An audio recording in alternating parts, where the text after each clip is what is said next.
selamat malam, apa kabar pemirsa? Jumpa lagi di program Saatnya Perempuan Bicara yang menemani minggu malam Anda nih, supaya ntar Seninnya cukup semangat memulainya ya. Saya nggak sendiri di sini, saya Bagas Manisa akan ditemani oleh sister-sister saya yang sudah hadir dan cantik-cantik. Ada spesial juga nih ya. Saya mau kenalin dulu, ada Sahila Hisyam. Halo, selamat malam. Nah, kemudian selain Sahila Hisyam di sebelahnya langsung nih ada Kak Olga Lydia. Hai, apa kabar? Dan yang baru balik dari Tour de France ya, balap sepeda ya, atlet balap sepeda kita ada Lolita Agustin. Lolita, welcome aja. Sister, udah lama banget lo gak ketemu. Apa kabar kalian? Baik, kangen banget sama Loli. Iya, kangen banget, parah. Kangen kita bincang-bincang bareng di Benar. Saatnya Perempuan Bicara. Aduh nih ngomongin bincang karena ada Loli, aku juga langsung pengen nanya nih kan, lagi hangat ya, ramai soal tayangan sinetron yang dinilai tidak pantas. Iya benar, itu rame banget dari kemarin. Nah, selain itu juga ada juga isu yang hangat nih soal Kementerian Agama yang kemudian membuat keputusan yang mungkin tidak favorit saat ini ya, bahwa tidak memberangkatkan jamaah haji tahun ini. Dan dengan segala instability atau tidak kurang stabilan ya ekonomi kita, gimana kira-kira nih? Kepada siapakah kita harus mengadu? Iya, gimana dong Loli? Pusing Iya, ya, kita mesti makin hari mencari kayaknya pakar. Pakar ya, Pakar orang ya. yang sangat senior, tokoh yang sudah sangat mengungguli banyak sekali atau menjadi ekspertis banyak sekali di dalam bidangnya ya. Tapi hati-hati nih, sister. Nanti Kenapa tuh? kalau Karena hati-hati apa? kita kena kepret loh. Kepret apa? Agak ngeri ya. Jadi Kepret makanya, apa itu? makanya karena dikenal sebagai Raja Wali ngepret. Oh. Berarti bye-bye kita bisa kena kepret Raja Wali. Langsung saja ya. Kira-kira ini Raja Walinya udah mendarat belum ya? Sudah langsung saja kita panggil nih ya. Ekonom senior kita Pak Riza Ramli. Selamat malam Pak. Saya sedang mencari di manakah sayapnya. Sayap. Apa kabar? Boleh dipegang mic-nya. How are you sir? Apa kabar? Baik, Bagus. Baik. Oke. Pas banget nih Bang, karena tadi dibuka dengan perbincangan tentang jurus Raja Wali ngepret.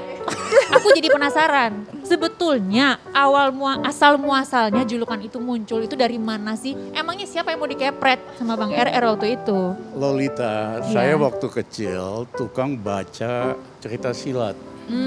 Wow. Nah, memang ada cerita Raja Wali, iya kan? Oh, Nah, Raja Wali itu ada dua Riza Ramli. Raja Wali ngepret itu tangan kiri. Pak Riza. Oke. Tangan kiri untuk mengubah kultur. Ya, kultur gak efisien, kultur KKN, ini kita kepret. Itu ada di bacaannya itu. Ya kita kembangin sendiri. Tapi Bang, boleh yang ini kanan, nggak sih? Yang kanan. itu jurus Raja Wali bangkit. Oh, ada kepret, ada bangkit. Media senengnya yang kepretnya. Kepretnya. Rame. Lucu. Tapi yang waktu itu pertama kali kena kepret Raja Wali itu siapa Bang kalau boleh tahu? Enak aku ngomong kepretnya tuh kepret. Kepret. Puas gitu jadinya. Iya. Saya begitu dilantik, saya pidato kan. Langsung kita kepret dua hal. Satu, saya minta pembelian pesawat long range Garuda dihentikan. Karena ini bakal ngerugi nih, gini. Yang kedua, proyek listrik 35.000 watt supaya di scale back, nanti PLN rugi. Nah, saya habis di media, ya, sok tahu, sok ngerti, apa segala macam, ya kan? Habis kita dihajar. Tapi kenyataannya semua ramalan saya benar. Hari ini PLN kan ruginya besar sekali. Kemudian Garuda kan tahu kan, nyaris bangkrut gitu loh. Bang RR, Ya, maaf boleh saya dilepas waktu kalau itu kurang nyaman Mas. Nggak apa-apa, Kalau Boleh, nyaman gitu. boleh nggak Kita ya? tetap protokol kesehatan, tapi Pak Riza aja bukan, kita tetap pakai masker yang lain. Lanjut aja Bang. Seminggu sebelum saya dilantik jadi Menko-nya Pak Jokowi, saya ketemu dia, saya bilang, Mas ini hati-hati nih, Garuda bakal bleeding lagi, bakal bangkrut lagi. Gimana caranya Mas Rizal? Ya batalin lah pembelian pesawat dan gini-gini. Tapi Bang RR tuh termasuk berani loh gitu menindaki sampai seperti itu, berani untuk berbicara seperti itu. Emangnya nggak takut Bang? Dari muda sih, Iya. dari muda memang kita badung. Tetapi yang mengubah saya menang pertukaran pelajar di Jepang. di Tokyo. Saya kaget, kok bisa Jepang penduduknya banyak, daerahnya kecil, batu karang, kok hidupnya bisa lebih makmur. Kesimpulan kita, masalah kita ini pendidikan. Ternyata ada 8 juta anak tidak bisa masuk sekolah SD, nggak mampu bayar. Akhirnya kita perjuangkan undang-undang wajib belajar. 3 tahun kemudian pemerintah setuju undang-undang wajib belajar. Sehingga 8 juta anak ini bisa sekolah. Sekolah ya. Wow. Kemudian kita simpulin bahwa bukan hanya pendidikan. Sistem otoriter ini, sistem KKN ini yang nggak bikin Indonesia maju. Saya tulis buku Putih Mahasiswa, di mana kita minta ganti dong ke sistem yang demokratis, jangan KKN lagi kalau Indonesia mau maju. Nah, buku itu tiba-tiba dilarang oleh Kejaksaan Agung, nggak boleh beredar sama orang-orang di stensil zaman itu. Zaman kamu nggak ngerti tuh stensilan. Sebarin seluruh Jawa, diterjemahkan oleh Profesor Ben Anderson dari Cornell. Nah, buku itu dilarang, akhirnya kita diadili, ditangkap. Saya masuk penjara sama teman-teman 1,5 tahun di Sukamiskin. Kayak gimana rasanya itu masuk penjara ya? Dan nggak bikin takut gitu? Kalau takut tentu ada takutnya. Ada takutnya? Jadi ada takut juga Bang Dan Erde, baru ada denger efek- nih aku nih. Ada efeknya juga. Oke. Ada. Ya kan, karena kan kita waktu itu kalau orang pernah di penjara, kalau duduk di restoran dia nggak berani di tengah-tengah, pasti mojok. Oh gitu. Oh ya? Nggak suka gelap, saya itu nggak suka gelap. Saya tidur aja saya buka semua tuh, supaya matahari masuk. Adalah apa namanya nih. Tapi Olga, hari ini kita ini multi krisis lah ya. Dan bisa keluar nggak kita dari krisis ini? Bisa dan harus. Ya. But nggak bisa dengan cara-cara yang udah Ada 2 sekarang. tahun ini gagal lah istilah saya. Sebentar Bang Rizal, Misalnya ada jawab juga nih. komentarnya juga. Mungkin kalau nggak bisa bacain ya. Ini maunya pidatonya meroket, hasilnya malah tekor. Nah, mengapa demikian katanya gitu. Karena kebijakan ekonominya terbalik. Nggak bisa dapat gambarnya juga ya. Kenapa jadi ada roket nih Bang? Iya. Kita kan jahilnya, ada jahilnya dah. Ya kan, pidatonya kan meroket. Bang, jahil. Dibalikin bacanya meroket, kebalik kan tekor. Tapi jahilnya ngomongnya seperti ini ya, kayak resikonya penjara gitu. Iya nggak takut tuh Bang. Udah selesai lah kita urusan kita. Iya. Maksudnya kalau apa-apa serahin aja sama Tuhan lah. Ada isu yang lagi hangat sekarang diperbincangkan ya Bang ya, yaitu pembatalan keberangkatan jamaah haji kita ke Tanah Suci. Saya tahu banget dan ikut prihatin kepada saudara-saudara yang pastinya banyak yang sudah menabung seumur hidup untuk berangkat ke Tanah Suci, untuk beribadah, harus gagal, harus batal gitu ya. Tapi yang menarik adalah Bang RR lantas mengkritik nih, mengkritik kasus ini dan bilang ada biaya-biaya yang pemerintah Indonesia belum bayar. Itu kan jadi pertanyaan banyak orang. Esensinya kan begini, memang soal COVID ini membatalkan banyak hal. Tapi kalau kamu ikut prosedur yang benar, buat Saudi Arabia mereka mau kamu disuntik sama Pfizer. Ya, suntik dong Ya. calon haji kita dengan Pfizer. Ya, Malaysia bisa kok. AstraZeneca juga diterima Nah, sebetulnya. AstraZeneca, yang mereka nggak terima Sinovac. Iya kan? Ya kita adain dong. Nah, yang kedua, memang pejabat sih bantah, aman kok duitnya. Ya kan? Pertanyaannya aman gimana? Karena kan banyak dibelikan sukuk dan surat utang negara. 90 Obligasi pemerintah triliun. maksudnya. Hah? Obligasi pemerintah. Ya, kelihatannya aman. Tapi budget pemerintah sendiri itu primary balance-nya negatif. Artinya untuk bayar bunga aja mesti ngutang. Tahun ini dia mesti bayar bunga 373 triliun. Dia mesti ngutang. Iya kan? That is not aman. Nah yang kedua, semua uang infrastruktur kan masuk ke BUMN karya-karya ini. Ya, mereka ruginya besar banget, utangnya banyak banget. Total utang BUMN karya 1.050 triliun. Rasio utang sama equity-nya sama modalnya 4 kali lebih. Kalau swasta tuh udah rontok kamu kalau begitu. Ya, this is bukan investasi yang aman. Memang undang-undang mengatakan boleh investasi infrastruktur asal aman. Pertanyaannya ini nggak aman kok, nggak mampu bayar. Ya, nah bahaya karena haji itu kan orang nabung 5-10 tahun. Oke, waduh, masih banyak banget yang ingin kita tanyakan karena Bang RR ini kiprahnya udah lama banget dan sudah banyak membaktikan dirinya untuk negara. Nah, kita pengen tahu nih masa kecilnya kayak apa. Boleh ya nanya-nanya ya. Kirain langsung gede kalau Oh iya. Nah, pemirsa makanya jangan kemana-mana, tetap bersama kami di Saatnya Perempuan Bicara.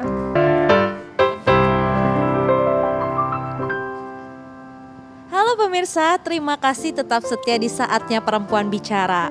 Nah, tadi kan kalau kita udah sempat ngomongin gimana Bang RR ini di dunia politik. Sekarang kita ngomong flashback nih zaman dulu Bang RR. Oh, tadi panas banget, tadi panas ya. Yang bikin kita ketar-ketir nih. Nah, aku penasaran ini nih ada foto Bang RR waktu Kita punya dulu. koleksi foto loh. Ini siapa aja? Bang RR yang mana ya? Kita lihat Bang RR yang mana ya? Aduh. Aduh, siapa Ampun dulu deh, ya? ampun. Kita tebak mana ya? Deh, yang mana sih bak ya? Coba tebak-tebak. Yang merah bukan, yang kaos merah bukan? Iya, yang mana yo? Yang Bang RR yang kaos mana nih? merah Kaos merah ya? itu Din Samsudin. Lagi culun-culun Bang RR ini. yang udah pasti ada kumisnya Ini di lah. Eropa ya Bang? Di mana ya Bang? Ini di Oh Boston. iya yang ada kumisnya, benar-benar yang ada Di mana, Dia Bang? pakai kumisnya ya. Di Boston. kacamata. Oh, Aku rasa. Boston.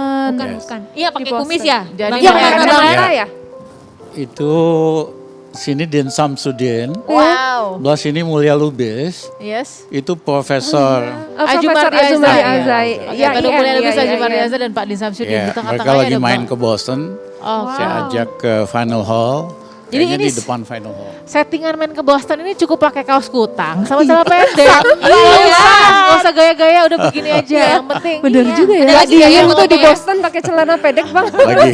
Lagi spring gitu. Oh, ini Bang. Kalau Yang ini ini untuk kapan nih Bang? Foto kapan? Ini umur berapa ya Bang? Wow, ini Oh, pakai mesin saya tik. baru bikin Econet, lulus dokter dari Boston. Kita bikin think tank Econet, ya kan? Ya. Kantornya kecil lah kayak begini ini, ngetik masih pakai mesin ketik. Kantornya di Boston. Enggak, Iya, iya. ini di Jakarta. Udah di Jakarta, Oh, di pulang Jakarta. dari sana. Tapi Bang gimana ceritain dong masa mudanya seperti apa aja sih Bang gitu. Terus kayak Saya kebandelan-kebandelannya. Yatim piatu, Oke. umur 6 tahun, ibu meninggal, Usia 6 tahun. bapak 8 tahun. Single fighter dan ya. Jadi saya ikut ke Bogor, tinggal sama nenek saya. Dan saya cucu kesayangan nenek, sekolah di Bogor, ya buat hidup keluarga kita waktu itu pelihara ayam, ayam negeri, 200, negeri. 300. Oh banyak juga ya? Jadi mesti belajar nyuntik ayam, kasih makan, and so forth. Nah kemudian karena kita punya keluarga punya kebun cengkeh Ya. waktu itu di Ciawi, Oh Ciawi. jadi pokoknya harus masuk IPB Oh wow. baru dibayarin gitu istilahnya. Oh itu dari nenek yang mengatakan Ya, begitu? dari om-om sama Oh dari tante-tante. om-om dan tante-tante.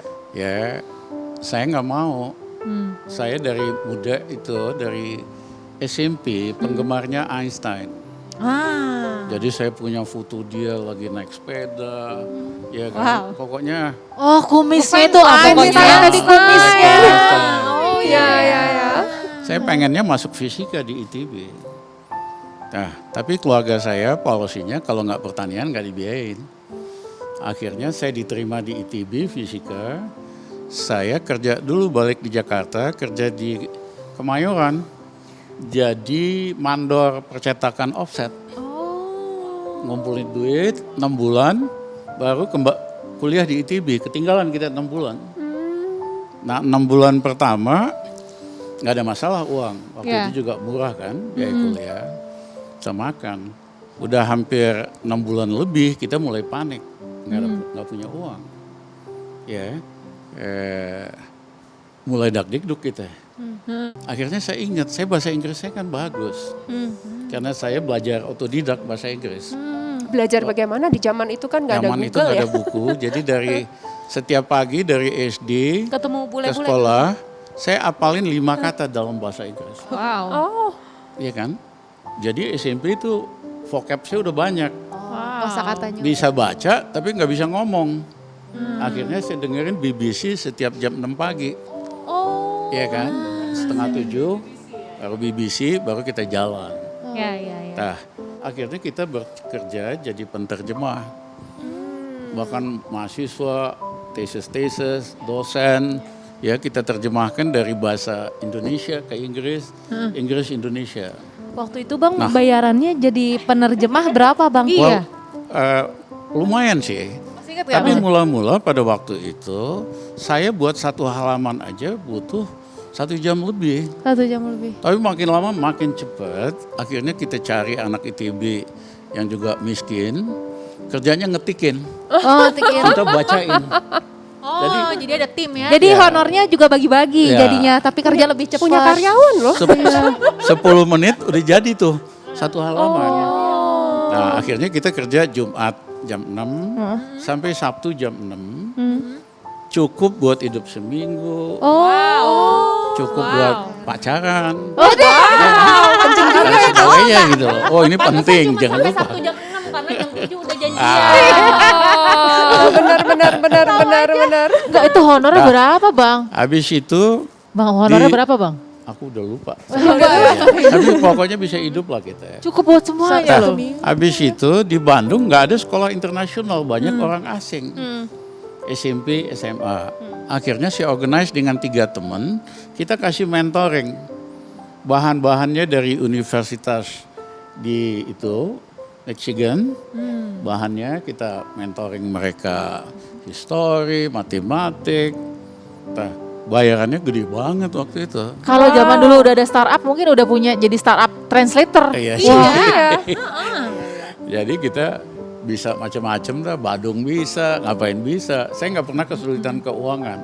Karena kita istilahnya Ada tuh aja cara cari ada uangnya cara ya. uang gitu loh. Bang RR, yang bikin aku kepikiran juga, Bang RR kan ditinggal sama ibunda itu umur 6 tahun ya Yes. Bang. Itu pasti memorinya ya nggak gitu banyak ya, Yes. 6 tahun. Apa yang Bang RR selalu Ada yang- ingat dari sosok ibunda?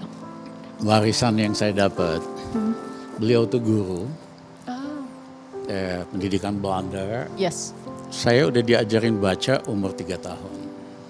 Saya ingat, saya didudukin di pinggir jendela gitu, dia bacain.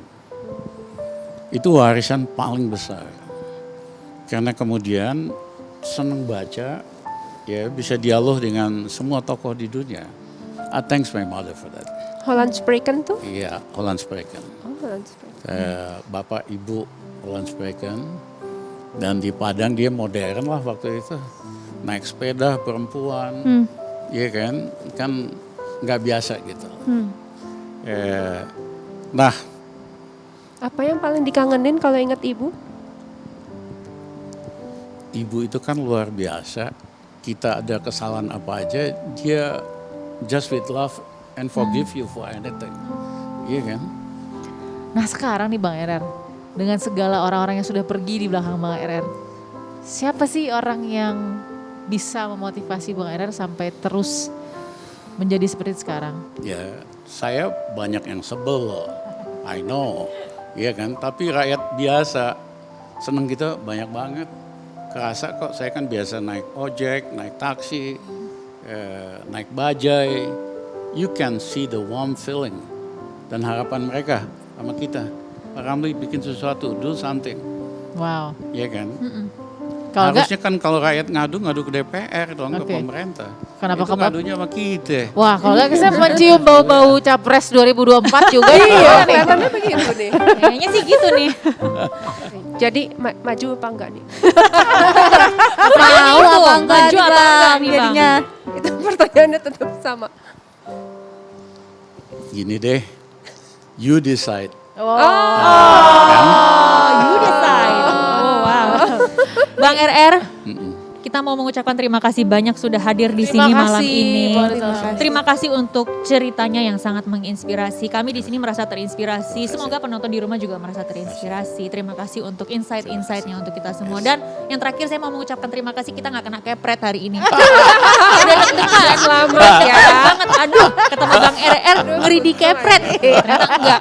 Tapi jujur ya pemirsa, awal-awal kita deg-degan juga ya takut dikepret ya. Tapi ternyata setelah dengerin Bang RR ngomong, rasanya kayak ada warmth di sini. Penuh dengan cinta, Penuh dengan cinta, obrolan. ada kehangatan di sini. Semoga pemirsa yang ada di rumah juga merasakan. Dan tentunya setelah Bang RR nanti kita juga punya satu narasumber lagi yang pastinya nggak kalah seru dan nggak kalah menarik. Kalau pengen tahu siapa dia, jangan kemana-mana, tetap di Saatnya Perempuan Bicara. Ya, kembali lagi bersama kami di Saatnya Perempuan Bicara. Nah, kalau tadi kita sudah ngobrol-ngobrol dengan seorang ekonom yang piawai dengan jurus Raja Wali. Kepret. Bukan Serem ngepet ya. ngepret. Kali ini ada yang piawai juga, yaitu musisi yang sangat piawai. Barang lagu, main band, lagunya terkenal, pokoknya keren banget. Dan dia juga punya jurus maut. Apa itu jurus mautnya? Petik jambu. Wih, petik jambu. Musisi punya jurus metik jambu, siapa tuh ya? Entar dulu. Aku tahu lagunya. Tahu apa? This is disco. Ini jangan main-main loh. Ini nggak salah nih. Ini capres loh. Oh iya. Oh wow. Oh iya. Waduh, aku udah gatel nih mau nanya sama orangnya. Kita aja panggil kita aja panggil ya. ya. Langsung aja panggilin. Inilah Giring Ganesha.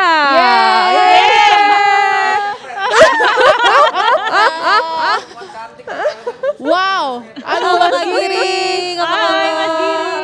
Aduh, coba balik dulu kita mau baca apa sih jaketnya tulisannya. Anti-corruption political party. Wow.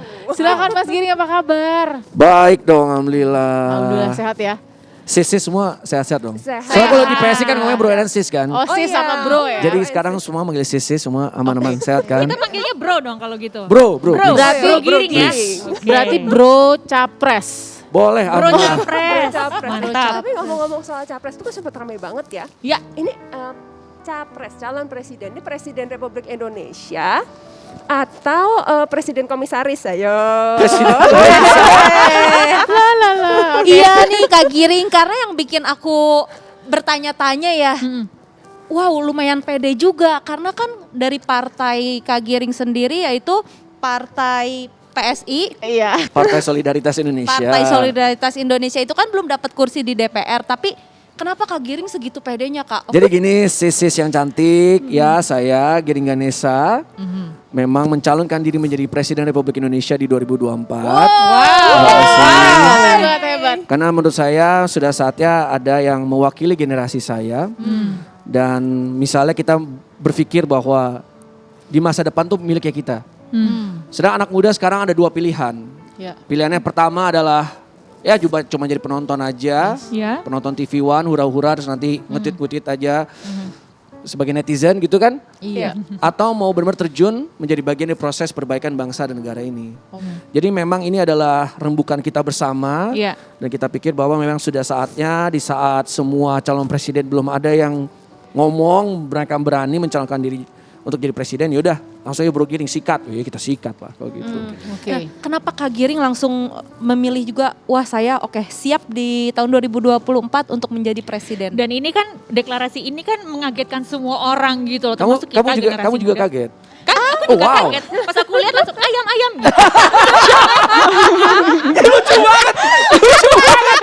Shock gitu kan. Iya kan? Mengagetkan Lolita Dan tuh. ini kan langkah yang besar gitu terutama untuk generasi muda gitu ya. Langkah yang besar ini menimbulkan banyak pro kontra pastinya. Ada yang mengapresiasi, tapi kalau tadi Bro Giring menyebutkan netizen, banyak juga netizen yang akhirnya sorry to say mencemooh atau menghujat gitu. Memandang sebelah mata lah ya, Loli Bro ya. Giring ini? Nih Iya, ada komen-komennya. banyak. Oh iya Ada nih. benar, oke. 2024. Mimpi adalah kunci. Ini lagunya Laskar Pelangi sampai dibawa-bawa nih. Ini sampai teman ini Ernest ya, Ernest Prakasan yang PS Iya juga. Kak Ernest. Tuh kan. Ya kalau saya pribadi sih happy ya, happy bahwa mau itu pro atau kontra berarti kan netizen dan juga Indonesia ikut membicarakannya ya dong. Iya. Tapi gini loh Giring, kalau kita ngelihat cemooh dari netizen itu kan masih ada di luar lingkaran kita gitu. Tapi kalau dari keluarga sendiri, dari istri gimana? Waduh kalau istri saya sih yang lucu ya Olga ya. Dulu waktu saya masuk ke PSI dan nyalek, dia sampai nangis. Oh iya? Iya. Kenapa? Karena waktu itu beberapa saat sebelum saya masuk ke PSI kan saya sering ngeluarin video tuh di Iya, Facebook. aku lihat itu mana-mana. Kalau- giring nalar. Oh ya, Iya, menggiring aku nonton. nalar. Tapi di saat itu juga di video itu timnya Opini waktu itu juga mendapatkan begitu banyak kayak direct message masuk, ancaman-ancaman bunuh dan yang lain-lainnya. Oke. Gue bunuh lo, kalau ketemu gue bunuh. Nah itu yang bikin Cynthia waktu itu sampai nangis. Deg-degan gitu ya. gitu. Wah gila kamu masuk politik, kamu orang gila apa gimana gitu kan. Bahaya, politik itu bahaya. Iya. Tapi begitu aku bilang, ya ini alhamdulillah aku jadi PLT Ketua Umum dan mencalonkan dia jadi presiden. Wah, oke. Udah biasa Oh gitu ya? Serius? ya udahlah gitu, laki-laki gue emang mimpinya besar gitu kan. Tapi, Iya, tapi, iya, iya. tapi aku sempat baca satu informasi. Katanya nih istrinya bilang kalau Bro Giring jadi presiden rela diduakan. Terus anak minta PR dihapuskan. Nah yang jadi pertanyaan buat istri-istri muda kayak saya nih ya Bro Giring ya. Bukan diduain, maksud saya diduakan. Maksud saya istri saya bilang waktu itu statementnya adalah yang paling penting Mas Giring fokus untuk negara dan bangsa. Saya sudah bisa jagain keluarga juga kok gitu. Yang kedua kalau bisa ngapusin PR itu biasalah anak-anak saya kan lucu-lucuan lah. Karena mereka masih belum mengerti perspektif ya presidensi itu seperti apa. Kayak contohnya kayak Jasmina. Jasmina anak saya yang sekarang masih TK mau masuk SD. Dia tuh Jasmina you are so beautiful. No, stop calling me beautiful. Oh ya? You should call me presiden. Oke. Padahal saya ini juga nggak ngerti the whole concept of presiden itu apa. Cuma gara-gara kita setiap hari ngomongin tentang presiden, ya dia akhirnya ya udah dia ngomongin itu. Oke, di dalam politik tuh nggak ada lawan dan kawan abadi. Semuanya abu-abu. Karena kadang-kadang mau nggak mau, suka nggak suka, temannya itu kepentingan, ya kan? Bukan hubungan lagi nih, udah kepentingan temennya. Nah, ada nggak yang sudah tidak ada menjadi teman Mas Giring lagi? Atau yang tadinya enemy sekarang jadi temannya Mas Giring karena politik? Nah contohnya kayak misalnya saya sama sahabat saya Ahmad Dhani gitu ya. Ahmad Dhani kita tahu betapa kerasnya dia sama pemerintah yang sekarang. Tapi kalau udah ngobrol bareng, ya udah ya kita agree to disagree. Dan dia tahu gitu bahwa we are agreeing to disagree. Dan I respect his opinion dan dia juga respect dengan opini saya. Dan lucunya Ahmad Dhani adalah seorang musisi yang sangat-sangat saya kagumi. Bayangin kalau nggak ada Dewa 19 mungkin dulu nggak ada Niji. Iya kan? Karena Dewa 19 yang menginspirasi Niji untuk ngeband. Dan kita tuh mengidolakan sekali karya-karyanya Ahmad Dhani. Tapi in terms of visi kita mengenai negara, prinsip kita berbeda, ya udah. Ya we agree to disagree.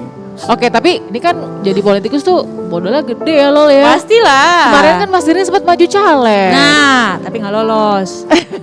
Lolos dong. Oh, nggak ini. PSI-nya nggak lolos. PSI-nya nggak lolos. Kalau boleh tahu. Karena kita sempat ngomongin modalnya gede. Modalnya berapa sih Mas kemarin Mas?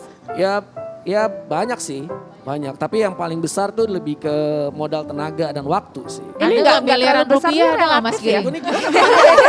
Karena Kak biasanya Biasa kalau soal duit cewek-cewek cepet banget. Iya, karena biasanya kan kalau misalkan masuk dunia politik tuh lumayan ngeluarin budget yang gede loh Kak. Nah, kalau tadi Bro Giring bilang untuk maju jadi caleg, ya besar lah tapi besarnya nggak besar-besar banget. Untuk maju jadi capres modalnya berapa nih?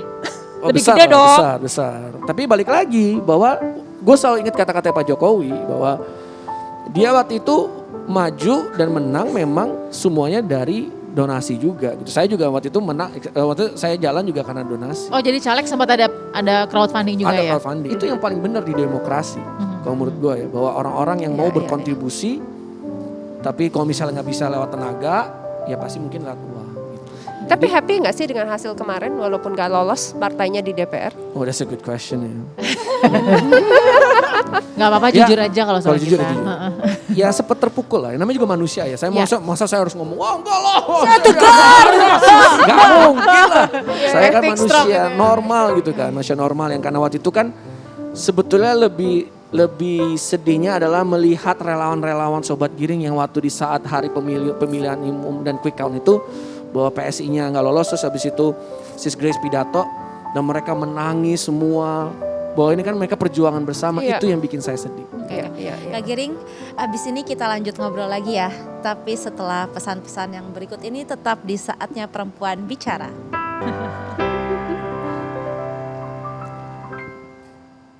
Hai, kembali lagi di Saatnya Perempuan Bicara. Masih bersama seorang musisi sekaligus politisi muda, Bro Giring Ganesa. Nama lengkapnya ini Bro Giring Ganesa Jomario, betul ya? Tapi lebih akrab disapa Giring Niji. Emang gak lepas ya, gak bisa lepas dari nama band yang membesarkan namanya. Tapi blessing dong. it's a blessing, I know. Apa kabar sih Niji sekarang, Mas? Baik, Baik ya? tetap aktif. Dan ya kan sekarang kan juga karena masa pandemi kan jadi ya memang lagi nggak ada manggung-manggung dan lain-lain. Cuman kayak serasa saya kalau saya liatin tetap aktif berkarya pasti ya. Iya, iya, iya. Nah, Kak Giring, ngomongin band nih, aku tuh pernah dengar Wow. katanya Kak Di sini denger-denger Giring sempat bersitegang dengan Pasha Ungu. Oh, Karena Kak Giring Hey, berkomentar ketawa loh. tentang Jakarta. Hey, Oh my hey, God. hey. Ya balik lagi itu kan we agree to disagree kan. Mungkin waktu itu Pasha punya kepentingan misalnya memang dia supportnya Pak Anies Baswedan. Ya kan ya silakan gitu kan. Dan ya mungkin waktu itu Pasha sendiri mungkin ada kepentingan yang lain. Mungkin he's running buat gubernur DKI Jakarta mungkin atau yang lain kita nggak pernah tahu. Tapi ya nggak ada yang bersih tegang lah ya namanya juga politik Tapi ya. hubungan We agree to baik-baik. disagree ya baik-baik aja loh. Baik-baik aja sama Kak Baik-baik Pasha udah aja. ketemu lagi. Ya, kapan? Nggak juga sih. Sejujurnya terakhir kali ketemu sama Pasha itu ketika dia ke kantor DPP PSI waktu dia mau maju sebagai wakil gubernur. Oh, soan di situ. Iya, Dia iya. sowan dan minta rekomendasi dari kita dari PSI ya. Kita berikan dong rekomendasi dari PSI karena kita temenan kan. Iya, iya. Tapi kalau untuk isu yang tadi mungkin ya we have to agree to disagree. Tapi karir politik yang sekarang dibangun meyakinkan istri, meyakinkan keluarga ya. Yang paling aneh nasihatnya ada gak sih Mas? Kamu kalau jadi politikus atau nanti jadi pemimpin, entah gubernur, entah calon presiden, harus begini. Ya itu apa yang paling unik mungkin permintaannya? Istri saya itu tahu bahwa saya adalah orang yang sangat menyayangi anak-anak saya kan. Dan dia selalu ngomong, kamu ya amit-amit jangan sampai ya masuk KPK ya. Nanti kamu masuk KPK kamu gak bakal ketemu no kribo-kribo. Kan 3 anak kribo semua kan. Gak bakal ketemu nih kribo-kribo ini loh kalau misalnya nanti kamu sampai masuk KPK gitu. Yang bilang tenang enggak lah. Dan istri saya juga tahu bahwa ya hidupnya ya kita hidupnya ya cukup, yang penting cukup lah. Istri pernah gak kayak, awas lo kamu kegoda sama cewek lain. Gak suka ke arah sana kan. Soalnya deg-degan juga waktu itu sempat lihat salah satu videonya Mas Giring ya. Sosial eksperimen tapi Itu ke istri sosial sendiri. eksperimen tapi bikin Ya panas ampun. cewek-cewek loh. Itu ngambeknya berapa lama? Wah lama, oh enggak lama. Jadi sampai mama masih cubit-cubitin. Istri saya kan gitu kan, jadi kalau dia masih kesel, masih kesel itu malam-malam kalau aku udah tidur, tiba-tiba cubit aja. Bayangin lagi deep sleep, udah ngorok, udah enak, Kaget. dicubit. Itu perasaan yang paling gak enak sedunia. Lagi mimpi dicubit bangun terus langsung mikir, waduh salah apa gua gitu kan. Udah tahu. Jadi dia biasanya gitu nyubit gitu kan. Terus Tapi nanti baru, bener gak pertanyaan saya tadi, harta tahta wanita tuh bener gak sih? Iya. Oke kita langsung ke jawaban itu ya. Iya. Ya gini aja sih. Dulu kayaknya waktu ngeband kayaknya cobaannya lebih berat sih daripada ini sih. Oh ya, lebih Waktu berat di ngeband. band daripada di politik. Buat wanita, Cewek. wanita Iya. Iya. lebih berat, iya. Dan istri saya tahu banget gitu. Jadi waktu pacaran dia sampai ya lo biarin aja deh bandel dulu deh. Sok silahkan bandel. Terus diambil kesempatan bandel itu. Kok- Mendingan mantan bandel Mas Giring daripada baru bandel. Iya, jadi bisa dibilang mantan bandel. Gitu. Jadi maksud Udah saya puas ya sekarang ya. udah bukan puas lagi, udah enough lah, udah enough. Gitu. Tapi ya maksud saya istri saya tuh tahu gitu bahwa ya udah dia berapa kali ngegapin cuman nggak mau bilang, dipendem. Tapi begitu udah nikah ya dia pengen ngomong, dia langsung ngomong, aku tahu loh kamu A B C D E. Nah lu. Tapi jangan diulang lagi ya. Oh siap, Siap, siapa bos? siap bu. Gitu. Nah Bro Giring kan bisa dibilang berarti sekarang sudah sangat siap untuk nyapres di 2024. Suka mantau-mantau berita gak sih terkait nama-nama yang disebut-sebut akan meramaikan bursa capres 2024? Ya enggak lah. Karena dari tahun lalu juga namanya itu-itu aja, itu-itu lagi kan gak ada yang berubah sama-sama Udah aja tahu. kan. Ya pasti ya Pak Prabowo, Pak Ganjar, terus Pak Anies ya kan. Terus ada Pak Ridwan Kamil, terus ada Pak Sandiaga Uno ya nama-nama itu senior-senior yang saya hormati gitu kan. Oke, tapi kalau ditantang misalnya, wah Mas Giring ada nih tiba-tiba surat rekomendasi datang. Mas Giring jangan jadi capres deh, wapres aja. Mau? For the long game sih, ya kita lihat bahwa politik itu cair ya. Ya. Tapi kalau kita ngomongin for the long game, misalnya memang kesempatannya adalah dari wapres dulu menjadi calon presiden ya. Mau. Ya kita hitung-hitung lagi sih. Oke, ditantang lagi, Mas Giring. Nggak bisa nih di Wapres. Ada nih tapi, gubernur di tempat yang sangat hot seat, seksi lah. Oh. Gubernur DKI katakan. Mau nggak? Ini jago nih, asik ya. Kalian memang perempuan yang luar biasa ya. Luar biasa ini. No, Balik lagi, this is about taking chance. Are you gonna take them or not? pertanyaan besarnya adalah the long game-nya adalah presidensi kan. Oke. Sekarang kita harus hitung ulang lagi bagaimana kalau misalnya memang taking chances untuk jadi gubernur DKI Jakarta. Misalnya itu juga bisa memperkuat jalan untuk bisa. Betul, itu sangat ke depan, memperkuat. Ya bisa What do you juga. think? Bisa? Ya kita hitung lagi, balik lagi kita hitung lagi. Wah. Wow, kita tunggu ya. Saya mau tanya apa tadi? Satu lagi Kak. Penasaran kita ya. Tunggu, terus jangan ditambah lagi. Kalau misalnya itu bisa ditawarin stripping sinetron mau nggak? Wah, tunggu dulu. Itu nggak bisa tuh kayaknya. Tapi Panjang. duitnya Enggak, banyak enggak, loh. Duitnya banyak. Berat nih Kak pertanyaannya. Apa? Jokowi lagi, bukan? Mau datang, bukan? Apa yang bisa membuat Kak Giring meninggalkan politik? Wow. Apa tuh? End game-nya nih, end game nih. Yang End pasti game-nya bukan apa? stripping Tadi kan sinetron udah long sih. game, sekarang end Tadi game-nya udah apa? ditolak. Ya end game-nya kalau sudah dua kali menjabat jadi presiden lah. Iya dong, end game kan. End game-nya dong. Terus bisa istirahat, habis itu bisa jadi negarawan, habis itu bisa bantu yang muda-muda gitu kan. Saya juga tahu bahwa saya akan bekerja kok sampai saya mati gitu ya. Tapi nanti mungkin udah umur 60 70 udah lebih ngomong lah. Ngasih legacy ke yang muda-muda itu jauh lebih penting sih menurut saya sih. Wah luar biasa loh. Iya. Mungkin ada satu message yang mau dikasih tahu juga dengan Mas Giring ada di sini ke pemuda yang ada menyaksikan di Saatnya Perempuan Bicara terakhir. Ya buat semua anak-anak muda yang menonton sih, saya cuma bisa bilang kalau nggak sekarang ya kapan lagi gitu. Kita jangan sampai ngasih bangsa dan negara ini atau apapun ya ke orang-orang yang mungkin tidak mengerti tantangan kita di masa depan. Tantangan kita di masa depan banyak loh, ada climate change, ya kan? Terus ada renewable energy, terus ada masalah ngomong yang paling simpel ya sekali ngetop tuh masalah Bitcoin, ya enggak? There are so many challenges yang mestinya bisa bisa kita regulasikan dengan baik dan cepat kalau misalnya memang orang-orang yang di dalam parlemen adalah orang-orang yang mengerti tentang tantangan anak muda zaman sekarang. Kita sekarang selalu berpikiran tentang GDP, tapi kenapa nggak kita mulai mikirin tentang indeks kebahagiaan masyarakat Indonesia itu juga penting harus kita perjuangkan juga sih. Jadi cari ruang bahagiamu dan bangun Indonesia di saat kamu masih muda ya. Yes. Thank you ya Mas Giring Terima ya. kasih. Thank you, terima kasih banyak. Semoga dilancarkan semua usahanya. Amin amin ya rabbal alamin. Ini juga menutup ya jumpa kita di Saatnya Perempuan Bicara di minggu malam kali ini. Senang sekali nanti kita semangat nih mulai hari Senin nih. Mungkin mau jadi capres Loli. Kamu kali. Terima kasih sudah bersama kami. Kita ketemu lagi minggu depan bersama dengan sesi saya ada Lolita Agustin, ada Olga Lydia dan juga Sahila Hisham. Sampai ketemu lagi. Kita pamit undur diri ya. Sampai jumpa. Bye.